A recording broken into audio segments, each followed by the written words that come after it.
नमस्ते बच्चों, क्या हाल चाल है? कैसे आप सब लोग? मैं उम्मीद कर रही हूँ कि आप अच्छे से अपनी वैकेशन एंजॉय भी कर रहे होंगे। जो अभी 12th में आ गए होंगे, 11th का एग्जाम बस अभी कुछ ही दिन बाकी है 11th खत्म होने में, और आपने 12th की जो है वो प्रिपरेशन शुरू कर देनी है। तो अब जो 9th के बच्चे जिनका बस अभी कुछ दिन में एग्जाम खत्म होने वाला है, एंड 11th के बच्चे, उनके लिए बोर्ड का जो डेट है वो रिलीज हो चुका है। जी हाँ, बस कुछ ही मिनटों पहले जो है वो डीओ ने पूरा का पूरा परिपत्र, दैट मीन्स नोटिस जो है वो रिलीज किया कि नेक्स्ट ईयर जो है वो कैसा रहेगा आपका। तो एक कंप्लीट उन्होंने फ्रेम दे दी कि भैया नेक्स्ट ईयर हम इन तारीखों पे ये एग्जाम ले सकते हैं, और ये सब कुछ आपको अभी से तैयारी दे दी गई है, ताकि आप अपनी प्रिपरेशन जो है वो उस तरीके से जारी रखिए। तो आइए बच्चों देख लेते हैं क्या है। जैसे कि आपको बताया गया दैट शैक्षणिक वर्ष 2025-2026 उन सब के लिए कैलेंडर की विगत जो है वो हमें दी गई है यहाँ पे, जिसमें दिवाली, परीक्षा की तारीख, दौरान 10 और 12 की जो बोर्ड की परीक्षा रहेगी उसकी सब चीजें जो है वो डिटेल में दी गई है। तो आइए फटाफट से देख लेते हैं हम लोग नेक्स्ट स्लाइड। खैर इसमें कुछ नहीं है। ओके, मेन हम आते हैं हमारी स्लाइड पे, बाय टू वेस्ट टाइम। तो जैसे कि 10th और 12th की जो पूरक परीक्षा होगी, जो भी आपका रिजल्ट आने वाला है, तकरीबन मई फर्स्ट तक तो सब का रिजल्ट आ ही जाएगा, और उसके बाद अगर बच्चों को री एग्जाम का फॉर्म फिल करने को आ जाता है, तो वो जो री एग्जाम होगी वो 16/6 से लेकर 26/6 के बीच में खत्म हो जाएगी। ठीक है, तो क्या बोला मैंने? 16/6 और 26/6, तो 16/6। ओके,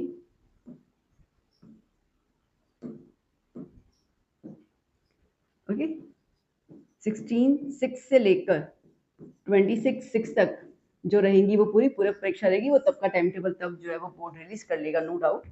फिर प्रथम परीक्षा मतलब कि आपकी जो फर्स्ट एग्जाम होगी फॉर स्टैंडर्ड 9, 10, 11, 12, ठीक है, अपकमिंग ईयर 25-26 का, तो वो आपको होने वाली है 11/9 से 20/9 के बीच में। क्या बोला इन्होंने? 11/9 से लेकर 29 के बीच में आपका फर्स्ट टर्म जो होगा वो अकर किया जाएगा, कंडक्ट किया जाएगा। फिर आपका रहता है प्रीलिम्स या द्वितीय परीक्षा। ठीक है, 9th और 11th के लिए सेकंड टर्म होगा, 10th और 12th वाले बच्चों के लिए प्रीलिम हो जाएंगे, प्री बोर्ड एग्जाम हो जाएंगे। वो लिया जाएगा 16/1, इसका मतलब कि जनवरी। 14-15 जनवरी छुट्टी होती है ना उत्तरायण की। ठीक है, तो उस हिसाब से 16 फर्स्ट से 24 फर्स्ट तक आपका प्रीलियम्स जो रहेगा, एंड सेकंड जो परीक्षा होगी for the 9th and 11th standard, वो चीज है। फिर आता है एक प्रखरता शोध कसौटी, जो सिर्फ 9th वालों को दी जाती होती है, वो तो स्कूल वाले कंडक्ट कर लेते हैं, मतलब स्कूल के थ्रू होता है। चलिए अब अपनी दूसरी, बोर्डनी विषयनी शाला कक्षा है। ठीक है, जो बोर्ड को एग्जाम लेनी होती है, और बोर्ड की एग्जाम, बट जो स्कूल में एग्जाम होती है, जैसे आपके कंप्यूटर का एग्जाम हो गया, पीई का एग्जाम हो गया, ऐसे होते हैं ना। ठीक है, तो वो एग्जाम्स की जो तारीख है वो भी दी गई है कि 30/1 से 3/2 के बीच में खत्म कर देनी है। 30/1 से लेकर 3/2 के बीच में जो भी एग्जाम स्कूल में कंडक्ट की जाती है पर बोर्ड की एग्जाम होती है वो फिनिश कर देनी है। साइंस वालों के लिए स्पेशल है, जो प्रैक्टिकल एग्जाम्स होते हैं 12th वालों बच्चों के लिए, वो 5/2 मतलब कि 5th से 13 में आपके बोर्ड के जो प्रैक्टिकल एग्जाम्स होंगे वो खत्म होंगे। फिर एसएससी और एचएससी की बोर्ड की परीक्षा 26/2 से लेकर 16/3 के बीच में खत्म हो जाएंगी। ओके, तो क्या हो जाएगा? फरवरी में 26/2 से 16/3।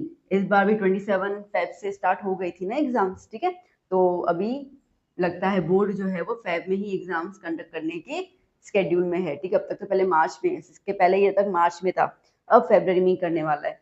तो 26 फेब, तो भी आप समझ सकते हैं कि आपके पास कितने दिन है, क्या है, कैसे प्रिपरेशन करनी है। ऐसा नहीं है कि 11th खत्म हो गया या 9th खत्म हो गया तो अब थोड़ा चिल मारना है यार, उसके बाद करेंगे, नहीं। बिकॉज एग्जाम्स जो है वो जल्दी कंडक्ट हो रही हैं, इसके लिए हमारे पास समय काफी कम होता है। आपको कैसे भी करके दिसंबर तक सिलेबस फिनिश करना होता है कंप्लीटली, सो दैट आप जनवरी में पेपर्स को प्रैक्टिस करें। ठीक है, उसके बाद फरवरी में प्रैक्टिस, तो अब आप जनवरी फरवरी में इंपॉर्टेंट क्वेश्चंस और पेपर्स प्रैक्टिस करेंगे, तब जाके आप 26 फरवरी को कॉन्फिडेंटली होकर एग्जाम में अपीयर कर सकते हैं।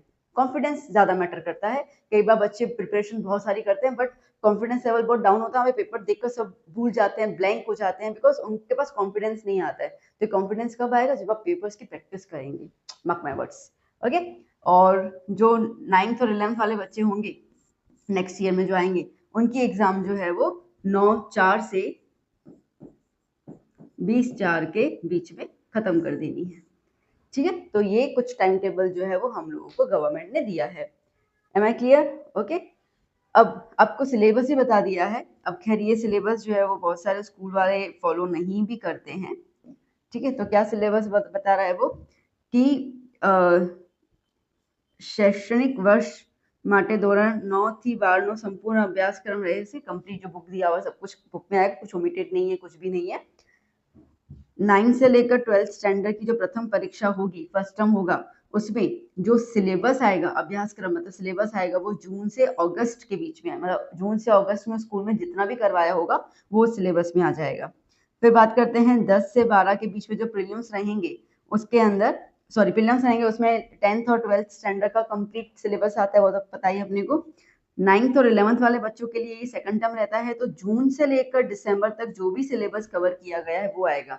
दैट मीन्स ऐसा नहीं है कि हमारा अगस्त के बाद सितंबर, अक्टूबर, नवंबर में जो आएगा, नहीं, जून से लेकर जो भी होगा, जिसमें इन्होंने ये भी कहा है कि जून का वो 30% लेंगे, मतलब फर्स्ट टर्म का 30% लेंगे, और जो उसके बाद का सिलेबस रहेगा उसका 70% अभ्यासक्रम में लिया जा सकता है।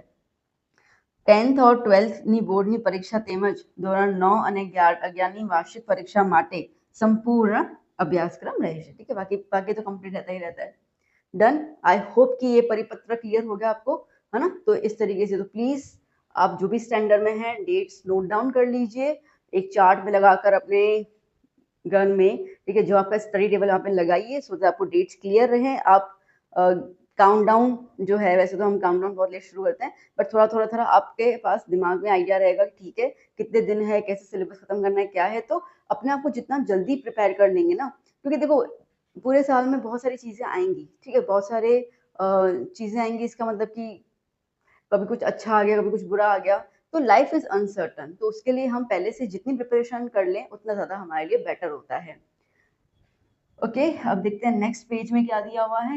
ओके, बाकी तो इतना कुछ खास है नहीं। दिवाली वैकेशन आपको 16/10 से 5/11, मतलब कि 16 अक्टूबर से 5 नवंबर तक 21 दिन की जो मिलती है वो रहेगी। ओके, फिर उसके बाद समर वैकेशन की तो ठीक है, वो तो भी 9th और 11th वाले बच्चों के लिए ज़्यादा होती है। ठीक है, okay fine. 4th of May से 7th ऑफ जून तक छुट्टियां रहेंगी। Okay, that's it. ठीक है, और तो कुछ खास है नहीं इसके अंदर, कितने कितने दिन हमको स्कूल जाना होगा या क्या। डन। ओके, इसमें मुझे एक और चीज़ बतानी थी, एक सेकंड। टोटल शैक्षणिक ना प्रथम स्तर और द्वितीय स्तर, मतलब कि विषय બંને સતના કુલ 249 कार्य दिवस। ओके, 240 कुल कार्य दिवस। इसका मतलब ये है कि टोटल हमारे पास सुनना मेरी बात में ध्यान से कि मैं क्या कह रही हूँ।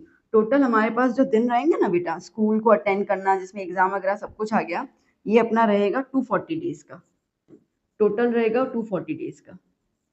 ठीक है, अब देखो बेटा एक चीज सिंपल समझो, स्पेशली मैं बात कर रही हूँ 10th और 12th वाले बच्चों के लिए। अब ना 75% अटेंडेंस होना जरूरी है, पॉइंट को समझना ध्यान से। स्पेशली 12th वाले बच्चे स्कूल जाने की करते ही नहीं है। ठीक है, बिकॉज स्टडीज बहुत, स्पेशली साइंस वाले बच्चे बिल्कुल भी नहीं जाते, कॉमर्स वाले थोड़ा बहुत जाते हैं। ओके, तो 12th में ज़्यादा होता है कि भाई कोचिंग वगैरह में करके हमें इंस्टीट्यूट्स में जाकर हमें अपना स्टडी कंडक्ट करना है और हमें स्कूल नहीं जाना है। बट अब 75% तो अटेंडेंस कंपलसरी है ही, तो आप ना कैलकुलेशन बना के रखिए। तो आप ये चीज़ देखिए कि 240 का 75% मतलब मुझे कितने दिन जाना होगा, पहले ना आप वो चीज़ दिमाग में बिठाइए। ठीक है, क्या कहा मैंने, 240 का 75%। ये कैलकुलेशन मैं अभी बता रही हूँ, ये कैलकुलेशन बुक पे बताएगा नहीं, मैं आपको पहले ही बता दूँ। ठीक है, तो 240 इंटू 75 डिवाइड बाई 100, इसका मतलब कि आपको पूरे साल भर में 180 डेज स्कूल जाना ही होगा कंपलसरी। ठीक है, अब इसके अंदर आप एग्जाम के दिन भी काट लो ना, 2 तो एग्जाम हो रही है हमारी, फर्स्ट टर्म और वो प्रीलियम वाली। ठीक है, तो उसमें आप 10-10 दिन तो उसके आप कंडक्ट कर सकते हो, तो आप वो चीज़ इसके अंदर काट सकते हो। ओके, तो तकरीबन मैं बोलूँ तो आपको स्टडी के लिए और जो छुट्टियां वगैरह होती हैं, ठीक है, उसको काट के तो टोटल हम मैं देखूँ तो आपको फिर भी 150 डेज जो है वो स्कूल जाना होगा फॉर स्टडी। ठीक है, इतना आपको स्कूल जाना होगा। अब जैसे इन्होंने बोला है कि स्टार्टिंग का जो है ना वो 105 दिन है और दूसरे जो आफ्टर दिवाली है वो 144 डेज है। ठीक है, तो मैं आपसे ये रिक्वेस्ट करूंगी और आपको मैं एडवाइस दूंगी कि आप ना स्टार्टिंग वाले जो मंथ होते हैं ना उसमें अच्छे खासे जा जाकर ना परसेंटेज बढ़ा दो, क्योंकि जैसे ही पीछे की तरफ दिवाली के बाद वाला आएगा, सीधी सी बात है, हमें पेपर सॉल्व करना होता है, हमें स्टडी करनी होती है, हमें सेल्फ स्टडी करनी होती है, तो उसके लिए वी नीड टाइम और हम तब स्कूल जाना पसंद नहीं करते हैं। ऐसा लगता है कि ठीक है स्कूल में कुछ खास होने है, सिलेबस खत्म हो चुका होता है। तो इसके लिए मेरा ये आपसे गुजारिश रहेगा कि जितना भी हो ना तो 150 डेज में कोशिश ये करो कि मैक्सिमम दिन जो है ना वो आप यहाँ पे फिनिश कर दो, क्योंकि इस दौरान ना इतना ज़्यादा वर्कलोड भी नहीं होता है, धीरे धीरे आपका स्टडी निकल जाता है, कोई दिक्कत नहीं आती है। और फिर इसमें आप गुल्ली मारो ताकि कुल मिला के आपके 150 दिन जितने बन जाने चाहिए। ठीक है, 150 दिन जितने आपके एक्सेप्ट एग्जाम वाले दिन ना, 150 दिन जितने आपके बन जाने चाहिए। ये थोड़ी सी गिनती दिमाग में रखना ताकि कोई भी आपको जो स्कूल है वो हरेस ना करे, ये बोल के आपकी अटेंडेंस नहीं है, आपका ये नहीं है, आपको हॉल टिकट नहीं देंगे, ये नहीं देंगे, ये चीज़ रहती है। ओके, तो वो चीज़ हमें ना फेस करनी हो, बिकॉज एंड में इतना एग्जाम का प्रेशर होता है कि हम वो वाला प्रेशर हैंडल करने की स्थिति में नहीं होते हैं। ओके, आपके सीनियर से पूछना अगर किसी के साथ ऐसी कोई घटना घटी हो ना तो बहुत परेशानी होती है। अब बैठ के स्कूलों के मतलब क्या होता है ना कि पूरा स्कूल छुट्टी मारता होता है और हमारी अटेंडेंस कम होती है, हमें बुलाया जाता है कि तुम्हें अभी आना है। ठीक है, तुम्हें आना है और तुम्हें यहाँ पे अटेंडेंस हाजिरी बढ़नी है तभी आपको हॉल टिकट मिलेगा। मतलब एंड में आप 5-6 जने ऐसे होते हैं जो स्कूल जाते हैं जब पे प्योरली टाइम वेस्ट होता है, कोई टीचर अवेलेबल होता नहीं होता है, तो वो क्या ही पढ़ाएगा, उसका तो पूरा सिलेबस खत्म हो गया, तो कोई आप पे ध्यान भी नहीं देता और आपका टाइम भी वेस्ट होता है। तो वो दिन आप ना देखो, इसके लिए मैं आपको एक चीज़ सजेशन दे रही हूँ, प्लीज़ बेटा मेरी इस चीज़ को मानना। चलिए आगे चलते हैं अभी। ओके ठीक है, अब इसका तो कुछ है नहीं कि कौन से मंथ में कितनी छुट्टियां हैं, कितने संडे आ रहे हैं। ओके, ये तो जब आता है तब देख ही लेते हैं, what's a big deal. Okay, और ये हॉलीडेज का दिया हुआ है, ठीक है, कि रक्षाबंधन की छुट्टी, पतिथि की छुट्टी, जन्माष्टमी की कब कब आ रहा है। ओके, ये तो अपन को स्कूल में पता ही चल जाता है। ठीक है, तो बेसिकली हमारे लिए जो था वो ये वाला पोर्शन इंपॉर्टेंट था और इसके नेक्स्ट वाला। सो आई होप कि आपको ये वीडियो वर्थ लगा हो। ठीक है, और जो मैंने डिटेल बताया इस पे फोकस जरूर कीजिएगा। तो शुरू करें, 10th और 12th के बच्चों शुरू करें अब स्टडीज। ठीक है, तो आप जब तक एग्जाम थोड़ा सा आपका भी थोड़ा सा डिले हुआ है ना स्कूल में, ठीक है, तो आप इसको फिनिश कीजिए। तब तक मैं आपके लिए वीडियोस जो है वो ऑलरेडी अपलोड करके रख देती हूँ, तो आप 5-6 दिन आराम करके उन वीडियोस से आप अपनी आगे की स्टडी जो है वो शुरू कर सकते हैं। चलिए, तो मिलते हैं वीडियोस में। All the best for the remaining exams and all the best for the future. Bye bye, take care.